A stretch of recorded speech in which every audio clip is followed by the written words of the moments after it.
Assalamualaikum warahmatullahi wabarakatuh. Saya Syahda Abinaya Fatin dengan NIM 61201230612 dari kelas RA17 Manajemen, ingin membuat video presentasi untuk tugas ujian akhir semester mata kuliah pengantar teknologi informasi dengan dosen pengampu Syahrozi S.Com MM. Di sini saya akan membahas beberapa materi yang telah kami pelajari selama satu semester ini.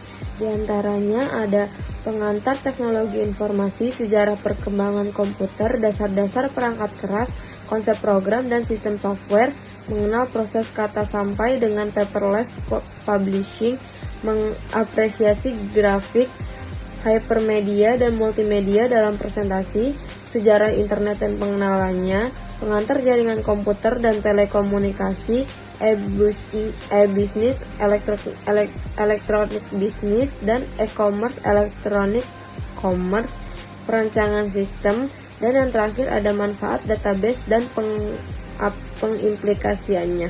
Yang pertama ada pengantar teknologi informasi. Saya akan menjelaskan definisi teknologi informasi. Yang pertama ada dunia digital. Teknologi informasi merujuk pada penggunaan perangkat digital dan sistem komputer untuk mengumpulkan, menyimpan, mengelola, dan menyebarkan informasi. Yang kedua ada perkembangan teknologi. Perkembangan teknologi informasi terus meningkat pesat, mencakup komputer, jaringan, perangkat mobile, aplikasi, dan internet. Pendukung efisiensi. Teknologi informasi digunakan untuk meningkatkan efisiensi dan produktivitas di berbagai sektor seperti bisnis, pendidikan, kesehatan, dan pemerintahan. Sejarah teknologi informasi.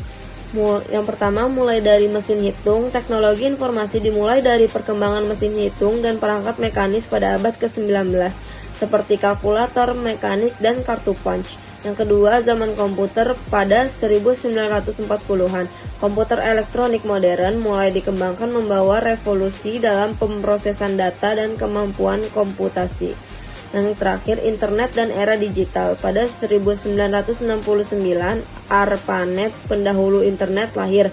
Era digital dimulai dengan perkembangan komputer pribadi dan internet yang merata pada tahun 1990-an. Penggunaan teknologi informasi dalam kehidupan sehari-hari. Yang pertama, komunikasi. Teknologi informasi menjadi dasar komunikasi modern melalui email, pesan instan, media sosial, dan panggilan video. Yang kedua, ada hiburan. Internet dan perangkat digital kemungkinan kita untuk menikmati hiburan seperti streaming musik, film, dan game online.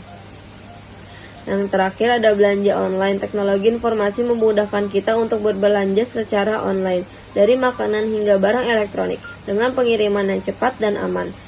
Peran teknologi informasi dalam bisnis. Yang pertama ada kolaborasi. Teknologi informasi memfasilitasi kolaborasi tim dalam bekerja sama dan berbagi informasi dengan cepat dan efisien.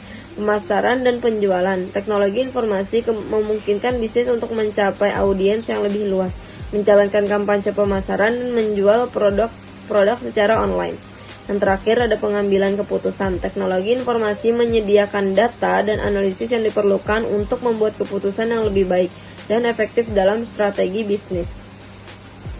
Tantangan dalam implementasi teknologi informasi.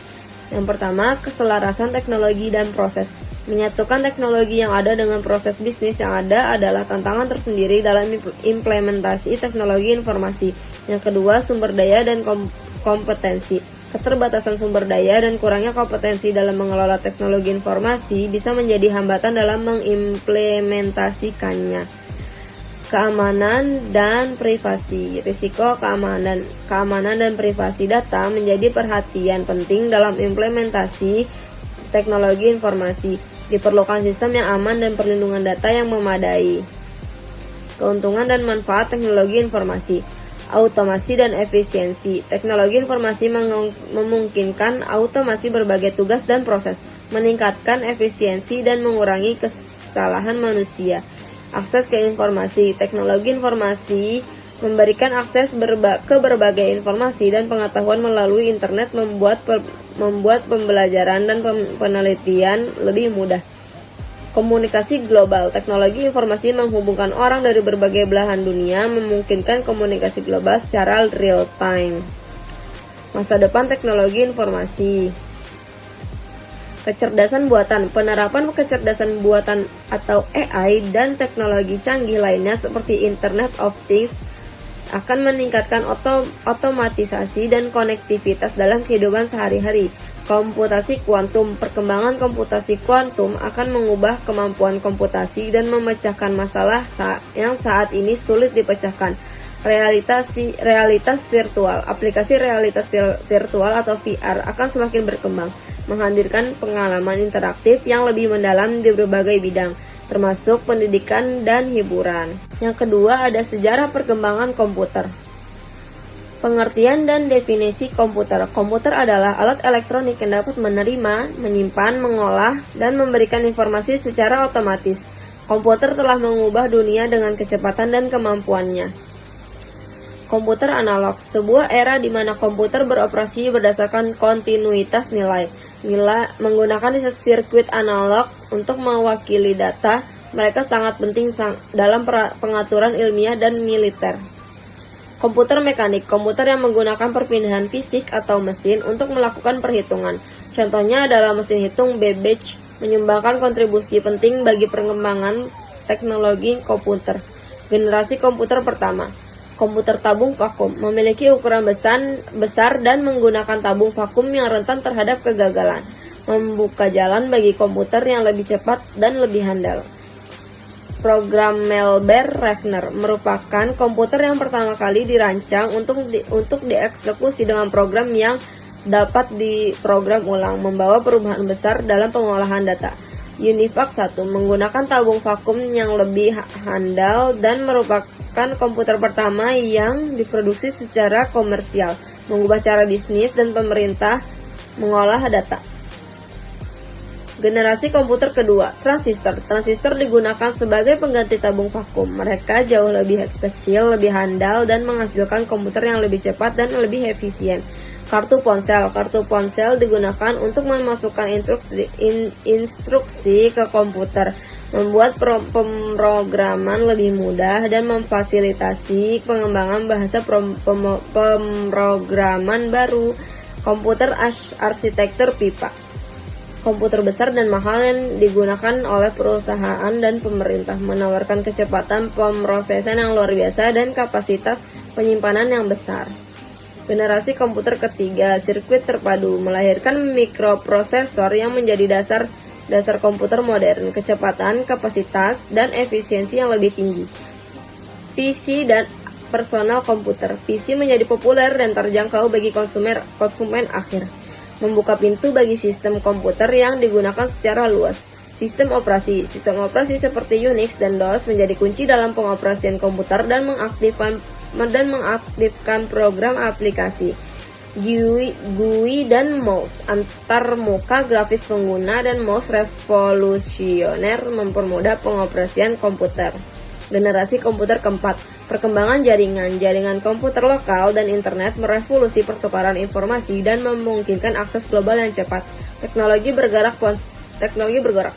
Ponsel pintar dan tablet memungkinkan mobilitas dan konektivitas yang terbatas. Computing yang lebih cepat, kemajuan dalam komputasi kuantum, komputer berbasis DNA, dan kecerdasan buatan membuka jalan bagi masa depan yang menakjubkan.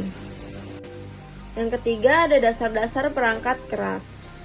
Mekanisme kerja komputer.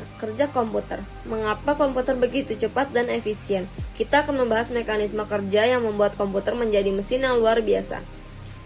Bit, byte, dan buzzword.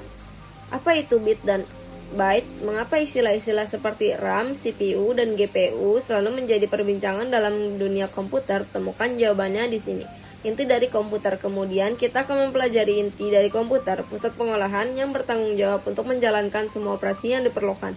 Memori komputer. Bagaimana komputer menyimpan dan mengakses data. Pahami tentang tipe dan fungsi berbagai jenis monitor yang digunakan dalam sistem komputer. Alat input dan output. Keyboard. Apakah Anda tahu keyboard adalah salah satu alat input yang paling penting dalam komputer? Pelajari lebih lanjut tentang berbagai jenis keyboard dan bagaimana mereka bekerja. Monitor. Sebagai alat output visual, monitor adalah jendela ke dunia komputer. Dapatkan informasi tentang teknologi layar dan jenis-jenis monitor yang tersedia. Printer. Printer memungkinkan kita untuk mencetak dokumen penting atau foto yang berharga. Mouse adalah alat input yang tak tergantikan dalam navigasi komputer. Sistem komputer, komponen. Pelajari tentang komponen utama yang membentuk sistem komputer seperti motherboard, power supply, dan kartu grafis yang memungkinkan komputer berfungsi dengan baik. Sistem operasi. Sistem operasi adalah inti dari perangkat lunak yang mengelola semua operasi di komputer. Pelajari lebih lanjut tentang berbagai sistem operasi yang populer saat ini. Perkembangan. Tinjau evolusi sistem komputer dari generasi ke generasi, dari mainframe kuno ke komputer jinjing dan komputer masa depan dalam era kecerdasan buatan. Konsep program dan sistem software. Tujuan konsep program dan sistem perangkat-perangkat lunak. Konsep program dan sistem perangkat lunak bertujuan untuk memahami struktur, fungsi, dan perilaku perangkat lunak serta memastikan bahwa program yang dibangun dapat memenuhi kebutuhan pengguna dengan efisiensi dan kualitas tinggi. Definisi konsep program dan sistem perangkat lunak. Konsep program dan sistem perangkat lunak merujuk pada standar prinsip dan teknik yang digunakan dalam merancang, mengembangkan, dan memelihara perangkat lunak. Hal ini meliputi proses, metode, dan alat yang terlibat dalam siklus hidup perangkat lunak. Elemen-elemen konsep program dan sistem perangkat lunak. Konsep program dan sistem perangkat lunak terdiri dari elemen seperti analisis kebutuhan, desain arsitektur, pengkodean, pengujian, pemeliharaan, dan dokumentasi. Semua elemen ini saling terkait dan merupakan bagian integral dalam pengembangan perangkat lunak. Metode pengembangan program dan sistem perangkat lunak. Waterfall, metode pengembangan perangkat lunak yang mengikuti alur linear dan terstruktur. Agile, metode pengembangan perangkat lunak yang adaptif dan kolaboratif. DevOps, metode pengembangan perangkat lunak yang menggabungkan pengembangan dan operasi. Peran analisis kebutuhan dalam konsep program dan sistem perangkat lunak. Analisis kebutuhan merupakan tahap awal yang penting dalam pengembangan perangkat lunak. Proses ini melibatkan pemahaman mendalam tentang kebutuhan pengguna dan pemodelan sistem untuk mencapai tujuan yang diinginkan. Tantangan dalam mengimplementasikan konsep program dan sistem perangkat lunak. Kompleksitas pengembangan perangkat lunak yang kompleks membutuhkan pemahaman yang mendalam dan koordinasi yang baik antar tim. Perubahan kebutuhan pengguna pendapat berubah seiring waktu, sehingga perangkat lunak harus bersifat fleksibel dan dapat diubah dengan mudah. Kualitas dan keamanan. Memastikan kualitas dan keamanan perangkat lunak adalah tantangan yang terus-menerus, mengingat adanya ancaman keamanan yang terus berkembang. Keunggulan dan manfaat penggunaan konsep, program, dan sistem perangkat lunak. Produktivitas tinggi. Dengan menerapkan konsep program dan sistem perangkat lunak yang baik, pengembangan perangkat lunak dapat dilakukan dengan efisiensi tinggi, sehingga meningkatkan produktivitas tim. Kualitas unggul, proses pengembangan yang terstruktur dan metode pengujian yang ketat memastikan bahwa perangkat lunak memiliki kualitas tinggi dan bebas dari bug atau kesalahan. Peningkatan keamanan. Dengan fokus pada keamanan perangkat lunak, konsep program dan sistem perangkat lunak dapat membantu mengurangi risiko serangan dan memastikan integritas data. Peningkatan keandalan. Penerapan konsep program dan sistem perangkat lunak yang baik dapat meningkatkan keandalan perangkat lunak, sehingga meminimalisir waktu tidak aktif dan gangguan sistem. Mengenal proses kata sampai dengan paperless publishing. Alat kerja dan fitur Word yang mempermudah pengolahan data. Fitur kolaborasi, kontribusi dan pembaruan yang mudah antar pengguna. Spelling dan grammar check, mendeteksi dan memberi saran pada kesalahan penulisan. Tools penyuntingan PDF. Kemudian kita akan mempelajari inti dari komputer, pusat pengolahan yang bertanggung jawab untuk menjalankan semua operasi yang diperlukan. Word art dan insert media, mempercantik tampilan dokumen dengan penambahan gambar, video, atau desain grafis. Sejarah desktop publishing. 1980, desain grafis komputer dan desktop publishing muncul di Eropa sebagai alternatif proses produktif offset printing. 1990, desktop publishing menjadi layak untuk diakses, terutama setelah pemakaian komputer pribadi meluas.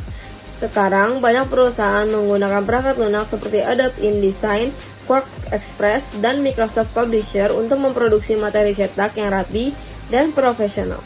Spreadsheet sebagai alat pengolah data. Laporan keuangan menyajikan data keuangan dalam bentuk tabel sehingga mudah dibaca dan dipahami. Perancangan fitness mencatat jadwal senam dan latihan untuk memantau kemajuan perawatan kesehatan. Perencanaan proyek membuat jadwal dan rencana pemenuhan proyek dalam waktu. Software statistik (SPSS), software untuk pemrosesan data statistik dan analisis data. Microsoft Excel, software untuk membuat grafik dan tabel serta melakukan pengolahan data sederhana. SAS, software lengkap untuk pemrosesan data dan analisis data statistik pada skala besar. Statistik dan data analisis. Statistik deskriptif, gagasan dasar untuk merangkum, mengorganisasi, dan menganalisis data. Contohnya, melibatkan perhitungan rata-rata, standar deviasi, dan distribusi. Uji hipnotis, prosedur yang digunakan untuk pengambilan keputusan dengan menggunakan informasi data atau yang menguji hipotesis yang diajukan. Analisis variansi ANOVA, berguna dalam menentukan pengaruh variabel independen pada variabel dependen dan melakukan perbandingan lebih dari dua kelompok. Visualisasi ilmiah, astronomi. Secara visual, memberikan gambaran benda-benda langit yang sulit terlihat. Kedokteran menunjukkan visualisasi penyakit dan diagnosis yang sulit dipahami melalui praktek klinis. Genetika, ilustrasi yang mudah dipahami mengenai bagaimana DNA bekerja dan bagaimana mutasi memengaruhi pola pewarisan gen. Perhitungan risiko dalam paperless publishing. Keamanan sistem memastikan keamanan informasi dalam menghasilkan karya publik. Rendahnya biaya produksi, menekan biaya dalam penggunaan kertas dan tinta pada percetakan. Keuntungan lingkungan, membantu memperkecil dampak negatif terhadap lingkungan dari penggunaan kertas dan percetakan yang berlebihan. Nah, apresiasi grafik, hypermedia, dan multimedia dalam presentasi. Pengertian grafik, komunikasi visual. Grafik adalah representasi visual dari data atau informasi yang digunakan untuk menyampaikan pesan dengan cara yang menarik dan mudah dipahami. Kreativitas, grafik memungkinkan penambahan kreativitas dalam menyampaikan informasi dengan berbagai bentuk, ukuran, warna, dan tata letak. Tingkat efektivitas, grafik dapat membantu meningkatkan tingkat pemahaman, daya ingat, dan minat pada suatu materi yang disajikan. Visualisasi data, grafik menjadi alat penting untuk merepresentasikan data statistik atau kompleks secara jelas dan mudah dimengerti. Hypermedia dalam presentasi. Pengertian hypermedia mengacu pada teks, gambar, suara, dan media lain yang terhubung secara non-linear dalam presentasi. Interaktivitas. Hypermedia memungkinkan pengguna berinteraksi dengan materi presentasi seperti mengklik tautan untuk navigasi lebih lanjut. Engagement.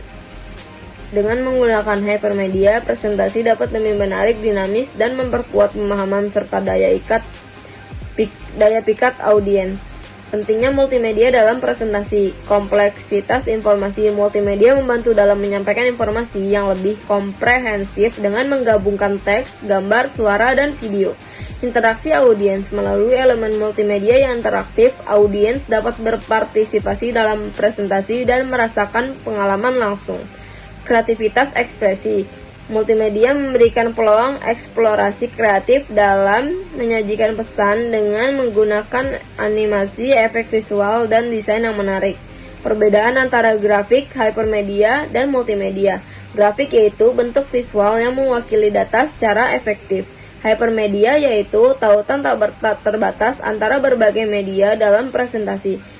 Multimedia yaitu penggunaan kombinasi media seperti teks, gambar, suara, dan video. Penerapan grafik, hypermedia, dan multimedia dalam presentasi. Grafik, gunakan grafik untuk menyajikan data statistik atau menyederhanakan konsep kompleks dengan gambar. Hypermedia, berikan pengalaman interaktif kepada audiens dengan menggunakan hypermedia untuk menavigasi presentasi. Multimedia, gabungan teks, gambar, suara, dan video untuk menyampaikan informasi secara lebih menarik dan komprehensif. Kesimpulan dan penekanan penting. Grafik, hypermedia, dan multimedia memiliki peran penting dalam meningkatkan kualitas dan efektivitas presentasi. Dalam era digital saat ini, apresiasi terhadap keberagaman media ini menjadi kunci untuk mencapai tujuan presentasi yang sukses. Manfaat database dan pengimplikasiannya. Pengertian database. Database adalah kumpulan data terstruktur yang disimpan secara sistematis. Ini mencakup entitas, atribut, dan relasi antara entitas. Database memungkinkan pengguna untuk menyimpan, mengelola, dan mengambil informasi dengan mudah dan cepat, meningkatkan efisiensi dan akurasi bisnis. Manfaat penggunaan database. Penyimpanan efisien. Database memungkinkan penyimpanan data dalam format yang terstruktur, mengoptimalkan penggunaan ruang penyimpanan, dan menghemat biaya. Akses mudah. Database dapat memberikan akses cepat dan mudah ke informasi yang diperlukan, memungkinkan pengguna untuk mengambil data dengan cepat dan akurat. Pemeliharaan data. Database menyediakan fitur untuk memastikan integritas dan keamanan data, termasuk pemulihan data dan cadangan rutin. Analisis data. Dengan database, perusahaan dapat menganalisis data secara efektif, mengidentifikasi tren, memprediksi perkembangan pasar, dan meningkatkan pengambilan keputusan bisnis. Contoh pemanfaatan database dalam bisnis. Manajemen persediaan. Database membantu bisnis melacak dan mengelola persediaan dengan efisien, memastikan pasokan yang cukup, dan menghindari kerugian akibat kekurangan atau kemubaziran bahan. Manajemen hubungan pelanggan CRM. Database CRM membantu bisnis dalam memahami pelanggan, melacak interaksi pelanggan, dan meningkatkan pengalaman pelanggan serta kepuasan mereka. Analisis data bisnis. Database digunakan untuk menganalisis data bisnis seperti penjualan, pengeluaran, dan kinerja produk yang dapat membantu bisnis dalam mengoptimalkan strategi pemasaran dan meningkatkan keuntungan. Pentingnya keamanan data dalam penggunaan database. Dalam penggunaan database, keamanan data merupakan hal yang penting. Database harus dilindungi dari akses yang tidak sah, kehilangan data, dan kerusakan. Langkah-langkah penjagaan keamanan seperti autentikasi, enkripsi, dan backup rutin harus diimplementasikan untuk memastikan keberlanjutan dan integritas data. Implikasi hukum dalam penggunaan database. Penggunaan database juga terkait dengan implikasi hukum terkait privasi dan perlindungan data pribadi. Regulasi seperti General Data Protection Regulation atau GDPR di Uni Eropa menetapkan prinsip perlindungan data yang harus dipatuhi oleh perusahaan yang menggunakan database. Tantangan dalam pengelolaan database. Skalabilitas. Seiring bisnis berkembang, skala dan kompleksitas database juga meningkat. Menyusun strategi skalabilitas yang baik menjadi tantangan tersendiri. Kecepatan dan kinerja. Memastikan kinerja database yang optimal dalam mengakomodasi permintaan yang meningkat dan kebutuhan akses data real-time. Kesesuaian dengan peraturan. Mengikuti regulasi terkait privasi, keamanan data, dan perlindungan konsumen dalam pengelolaan database. Pengembangan database di masa depan. Database terdistribusi. Penggunaan database terdistribusi akan meningkat, memungkinkan data tersedia secara real-time dan mereduksi risiko kegagalan satu titik. Integrasi dengan kecerdasan buatan atau AI. Integrasi antar database dan kecerdasan buatan akan semakin berkembang, mengoptimalkan analisis data dan pengambilan keputusan bisnis.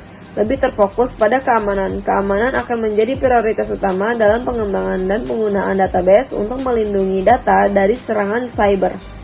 Pengantar jaringan komputer dan telekomunikasi. Basics of Computer Networking. Local Area Network atau LAN, memahami konsep LAN dan bagaimana menghubungkan komputer dalam area terbatas, memfasilitasi komunikasi dan berbagai sumber daya. Wide Area Network atau WAN.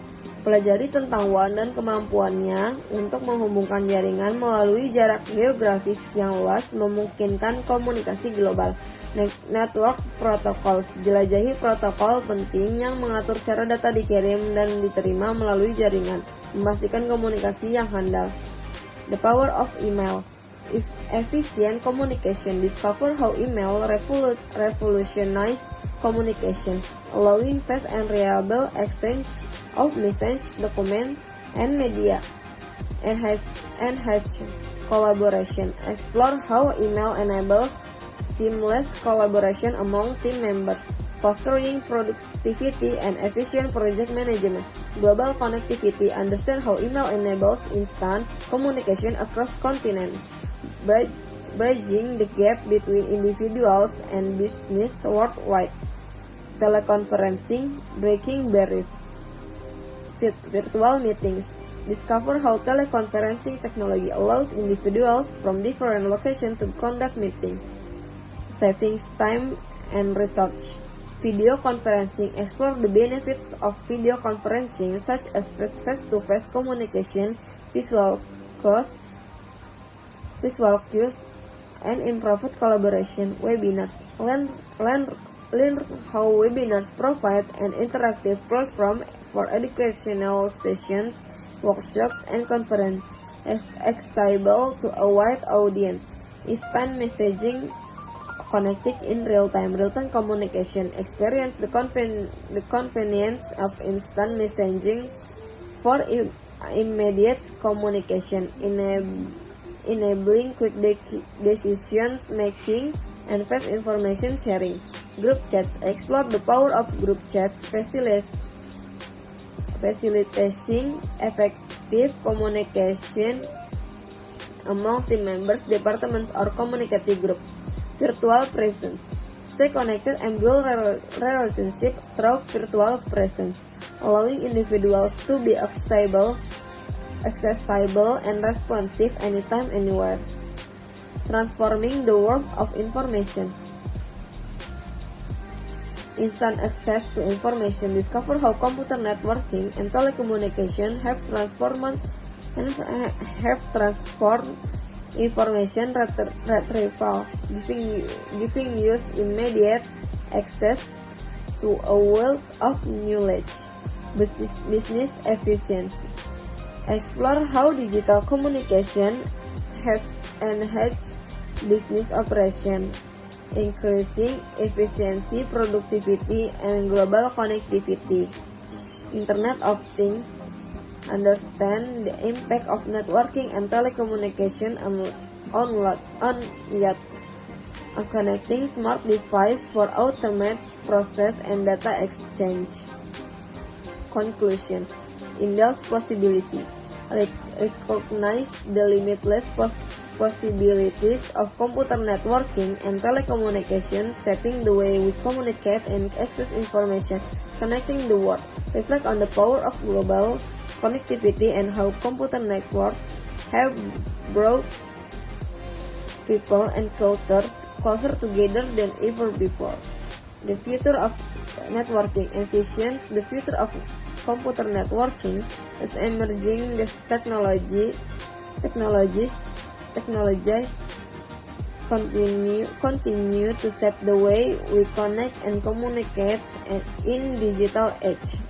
Pengenalan internet. Awal mula internet. Kelahiran ARPANET. Internet berawal dari proyek ARPANET pada tahun 1969 yang dikembangkan oleh Departemen Pertahanan AS untuk tujuan komunikasi militer. Pengembangan protokol TCP atau IP. Pada tahun 1970-an, protokol TCP atau IP dikembangkan yang memungkinkan jaringan komputer yang berbeda untuk saling terhubung. Lahirnya WWW pada tahun 1990, tim Berners-Lee memperkenalkan World Wide Web yang memungkinkan pengaksesan informasi melalui hyperlink dan browser web. Perkembangan teknologi internet, kecepatan transmisi data. Teknologi internet terus berkembang dengan peningkatan kecepatan transmisi data yang memungkinkan streaming video, konferensi video, dan pertukaran file yang lebih cepat. Perangkat terhubung smartphone, tablet, dan perangkat Internet of Things memungkinkan konektivitas internet di mana-mana, memudahkan akses informasi dan komunikasi. Komputasi awan. Perkembangan komputasi awan memungkinkan penyimpanan dan pemrosesan data secara online, meningkatkan fleksibilitas dan efisiensi. Dampak internet terhadap kehidupan manusia. Akses informasi global. Internet memungkinkan akses cepat informasi dan pengetahuan dari seluruh dunia. Komunikasi instan, media sosial, dan aplikasi obrolan memungkinkan komunikasi real-time dengan orang di seluruh dunia. Peluang bisnis baru. Internet mendorong inovasi dan menciptakan peluang bisnis baru seperti e-commerce dan layanan online. Terbukanya akses pendidikan, kelas online, sumber daya digital, dan perpustakaan virtual memperluas akses ke pendidikan. Perubahan gaya hidup akibat internet. Gaya hidup digital. Internet telah mengubah cara kita berbelanja, bekerja, bersosialisasi, dan mengakses hiburan. Sumber daya informasi utama. Internet menjadi sumber informasi utama bagi masyarakat, menggantikan media tradisional. Kehadiran online, kehadiran dan reputasi online menjadi semakin penting bagi individu dan bisnis. Ketergantungan teknologi, ketergantungan pada perangkat dan konektivitas internet telah menjadi bagian integral dari kehidupan sehari-hari. Tantangan dan isu terkait internet, privasi dan keamanan, ancaman keamanan cyber, kebocoran data, dan pengumpulan data pribadi menjadi masalah penting. Konten berbahaya, penyebaran informasi palsu, konten ekstremis, dan konten-konten dewasa dapat mempengaruhi pemikiran dan perilaku pengguna. Kesenjangan digital, tidak semua orang memiliki akses yang sama ke teknologi internet, menimbulkan kesenjangan digital. Masa depan internet, teknologi 5G. Jaringan 5G akan meningkatkan kecepatan dan kapasitas internet, mendukung kemajuan teknologi masa depan. Internet of Things, pertumbuhan perangkat IoT akan memperluas aktivitas dan otomatisasi dalam kehidupan sehari-hari. Kecerdasan buatan, penerapan kecerdasan buatan akan meningkatkan pengalaman pengguna dan efisiensi layanan. Kesimpulan, konektivitas global. Internet telah menciptakan dunia yang terhubung secara global, memfasilitasi pertukaran informasi dan kolaborasi. Inovasi berkelanjutan. Perkembangan teknologi internet terus mendorong inovasi dan membuka peluang baru di berbagai bidang. Komputasi awan, perkembangan komputasi awan memungkinkan penyimpanan dan pemrosesan data secara online, meningkatkan fleksibilitas dan efisiensi.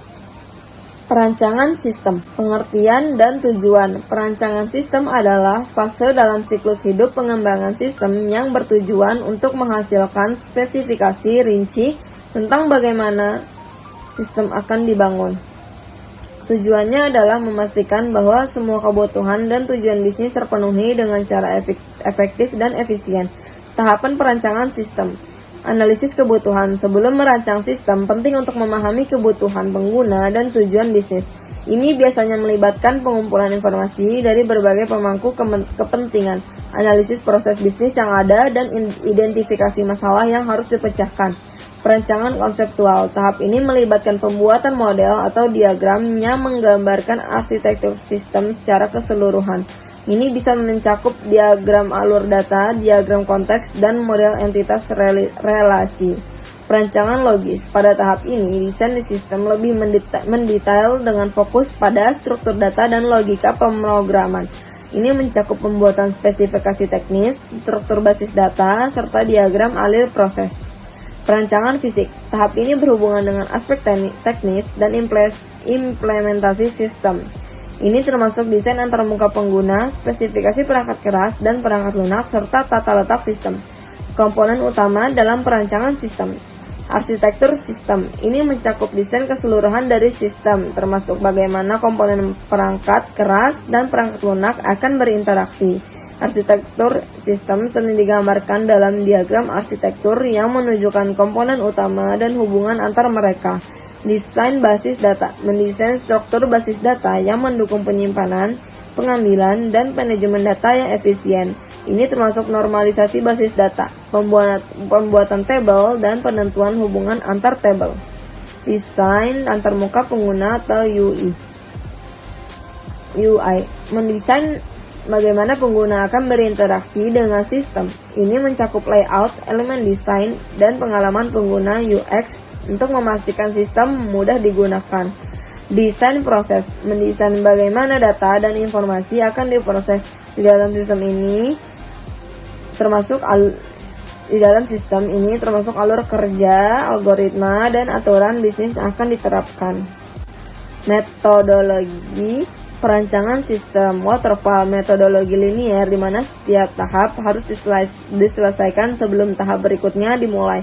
Cocok untuk proyek dengan kebutuhan yang jelas dan stabil. Agile. Pendekatan iteratif dan inkremental di mana sistem dikembangkan dalam siklus pendek atau sprint, memungkinkan perubahan berkelanjutan berdasarkan umpan balik pengguna. Prototyping, membangun prototipe atau model awal dari sistem untuk mendapatkan umpan balik pengguna dan mengidentifikasi kebutuhan tambahan sebelum pengembangan lebih lanjut. RAD atau Rapid Application Development, fokus pada pengembangan cepat dengan menggunakan alat bantu dan teknik desain yang memfasilitasi pengembangan sistem dalam waktu singkat. Dokumentasi adalah bagian penting dari perancangan sistem yang mencakup spesifikasi desain, diagram, dan catatan lainnya yang diperlukan untuk pengembangan dan pemeliharaan sistem. Dokumentasi membantu dalam komunikasi antar tim dan memfasilitasi pemeliharaan sistem di masa depan. Evaluasi dan validasi. Setelah sistem dirancang, penting untuk melakukan evaluasi untuk memastikan bahwa desain memenuhi kebutuhan yang diidentifikasi. Ini bisa melibatkan pengujian prototipe, tinjauan desain, dan validasi dengan pengguna akhir. E-business, electronic business, dan e-commerce, electronic commerce. E-business mencakup semua aspek operasional bisnis yang dilakukan secara online. Ini tidak hanya terbatas pada transaksi jual, manajemen rantai pasokan, supply chain management, mengelola aliran barang dan jasa, informasi, dan sumber daya dari pemasok ke konsumen, manajemen hubungan pelanggan atau customer relationship management, strategi dan teknologi yang digunakan oleh perusahaan untuk mengelola dan menganalisis interaksi dengan pelanggan, manajemen sumber daya manusia atau human resource management, penggunaan sistem informasi untuk mengelola data karyawan, rekrutmen, pelatihan, dan pengembangan. Proses internal bisnis, pengelolaan internal perusahaan seperti akuntansi, keuangan, dan manajemen inventaris melalui platform digital. E-commerce adalah bagian dari e-bisnis yang secara spesifik mengacu pada transaksi jual beli barang dan jasa melalui internet. Aspek utama dari e-commerce meliputi B2C, business to consumer, B2C, business to consumer, transaksi antara bisnis dan konsumen, seperti toko online yang menjual produk langsung ke pelanggan. B2B, business to business, transaksi antara satu bisnis dengan bisnis lainnya, misalnya grosir yang menjual produk dalam jumlah besar ke pengecer. C2C, consumer to consumer, transaksi antar individu seperti yang terjadi di platform seperti eBay atau marketplace lainnya. C2B, consumer to business, model di mana individu menjual produksi atau layanan ke perusahaan seperti freelancer yang menawarkan jasanya di platform seperti Upwork. Perbedaan utama antara e-business dan e-commerce. Ruang lingkup e-business memiliki ruang lingkup yang lebih luas, mencakup seluruh proses bisnis yang dilakukan secara online. Sedangkan e-commerce lebih spesifik pada transaksi jual beli. Fokus kegiatan e-business mencakup berbagai fungsi bisnis termasuk CRM, SCM, dan manajemen internal, sedangkan e-commerce fokus pada proses pembelian dan penjualan. Interaksi e-business bisa melibatkan interaksi internal dalam perusahaan dan dengan mitra bisnis, sementara e-commerce terutama berfokus pada interaksi dengan pelanggan dan pasar. Contoh implementasi e-bisnis, perusahaan seperti IBM yang terkenal menggunakan sistem internal untuk mengelola hubungan pelanggan, pemasok, dan proses operasional lainnya. E-commerce, platform seperti Amazon atau Tokopedia yang menghubungkan penjual dan pembeli untuk transaksi barang dan jasa. Extranet, jaringan komputer pribadi yang menggunakan teknologi internet dan sistem protokol untuk berbagi sebagian informasi bisnis atau operasi dengan pihak luar secara aman. Extranet digunakan oleh perusahaan untuk berbagi informasi dengan mitra bisnis, pelanggan, pemasok, atau pihak eksternal lainnya. Extranet dalam menghubungkan bisnis untuk analisis. Dalam konteks analisis bisnis, extranet memiliki beberapa fungsi utama yang sangat penting. berbagi data secara aman. Keamanan. Extranet memungkinkan perusahaan untuk berbagi data yang sensitif secara aman dengan mitra bisnis. Hal ini sangat penting untuk analisis bisnis yang seringkali melibatkan data rahasia. Kontrol sukses. Perusahaan dapat mengontrol siapa yang dapat mengakses data dan informasi tertentu, menjaga privasi dan keamanan data bisnis. Kolaborasi efektif. Kolaborasi dengan mitra bisnis. Perusahaan dapat berkolaborasi dengan mitra bisnis dalam proyek analisis, berbagi laporan, grafik, dan temuan analitis. Integrasi sistem. Extranet memungkinkan integrasi sistem antara perusahaan dan mitra bisnis, mempermudah berbagi data langsung dari sistem satu perusahaan ke sistem perusahaan lainnya. Akses real time. Pengambilan keputusan cepat. Dengan akses real time ke data dan analisis, perusahaan dan mitra bisnis dapat membuat keputusan yang lebih cepat dan tepat. Pemantauan kinerja. Extranet memungkinkan pemantauan kinerja bisnis secara real time, memungkinkan identifikasi cepat terhadap masalah dan peluang. Efisiensi operasional. Pengurangan biaya. Mengurangi kebutuhan untuk pengiriman fisik, dokumen, dan komunikasi tatap muka yang menghemat biaya operasional. Peningkatan produktivitas. Akses mudah ke data dan alat analisis dapat meningkatkan produktivitas tim yang terlibat dalam analisis bisnis. Contoh penggunaan extranet untuk analisis bisnis. Supply Chain Management atau SCM. Berbagi informasi inventaris. Perusahaan dapat berbagi informasi inventaris dengan pemasok melalui extranet untuk memastikan kelancaran rantai pasokan. Analisis kinerja pemasok. Data kinerja pemasok dapat dianalisis bersama untuk meningkatkan efisiensi dan efektivitas rantai pasokan. Customer Relationship Management atau CRM. Kolaborasi dengan mitra penjualan. Perusahaan dapat berbagi data pelanggan untuk analisis yang lebih mendalam tentang perilaku dan preferensi pelanggan.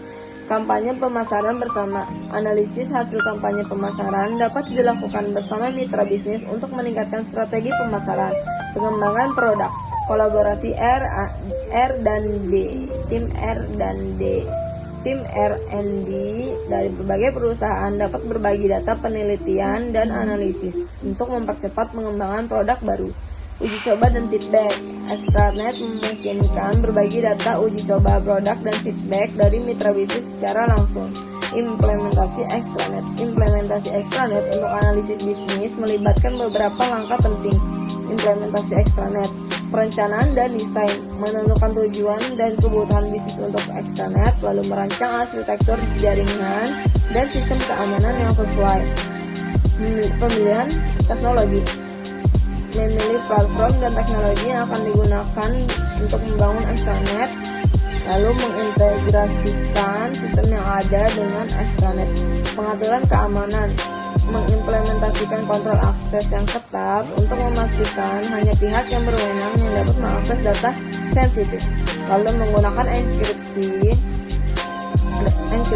dan teknologi keamanan lainnya untuk melindungi data.